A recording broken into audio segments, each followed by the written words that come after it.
correct?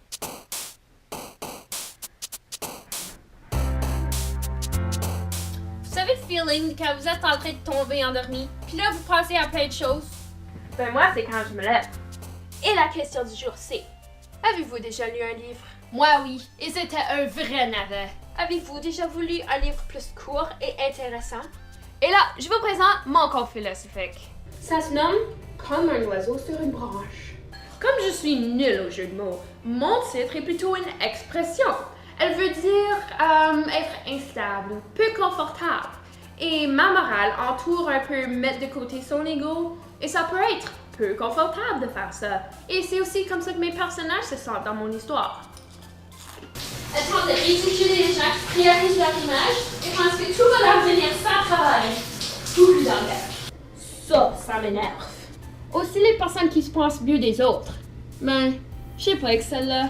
Allons donc voir comment ces personnages mettent de côté leur ego. Sur une île africaine lointaine, l'amour orgueil régnait. L'avez-vous pogné? L'âme orgueil? Ok. C'était un village bien connu pour sa faune, constituant entièrement de la classe animale des aves, les oiseaux. Une épaisse poulette grise nommée Aiku Tama. Aiku Tama, écoute à moi. Ben, je le sais que c'est écoute-moi, ok? Savait la différence entre ces deux établissements. Les poules aux fermes étaient élevées dans les petits enclos de bois, limités avec ce qu'elles peuvent faire, tandis que les oiseaux dans les eaux vivaient simplement dans la ouate. En tout cas, un ouragan arriva. Mais pour la désireuse Aiku, ce fut un miracle. Elle prenait avantage du désastre pour s'évader de la ferme aux eaux maintenant abandonnées. Elle prenait son amoureux, un coq nommé Gesséré mort, et ses poussins. Ils s'installèrent dans le plus gros enclos qu'ils purent trouver. Mais c'était l'enclos d'un immense lion. Un poussin se fait tuer. Et le coq. Alors, avec un poussin de moins et un coq parti, elle cherchait un autre enclos où s'installer. Et trouva elle. Son duveteux plumage améthyste luisait dans le soleil. Son nom, c'était JT. JT Besoin. Mais c'est elle l'orgueilleuse anti-débrouillarde qu'on ridiculise.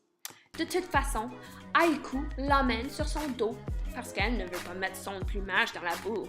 Et elles arrivent aux boutiques de souvenirs / l'aquarium avec un poussin de moins.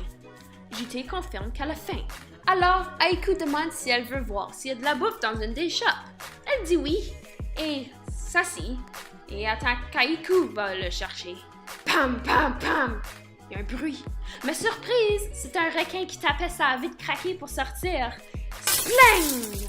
L'aquarium est brisé et l'eau sort d'une immense vague et crée un fleuve.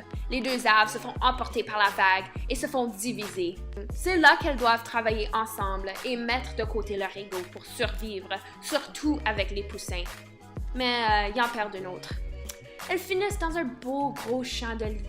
Perdues, elles doivent marcher pour des heures pour retrouver leur chemin. En route vers les autres enclos, elles se perdent de leur vie avant l'ouragan et deviennent plus proches et intimes. Elles perdent aussi un poussin dans les fleurs. Finalement, retournées aux eaux, elles ont la malchance de retrouver le méchant lion. Elles en sortent, mais ont perdu un autre poussin durant leur escapade et il n'en reste qu'un. Mais la fin de l'histoire achève. Elles finissent par retrouver un enclos où s'installer. L'enclos des pans. Avec un poussin et étant maintenant amis, c'est la fin!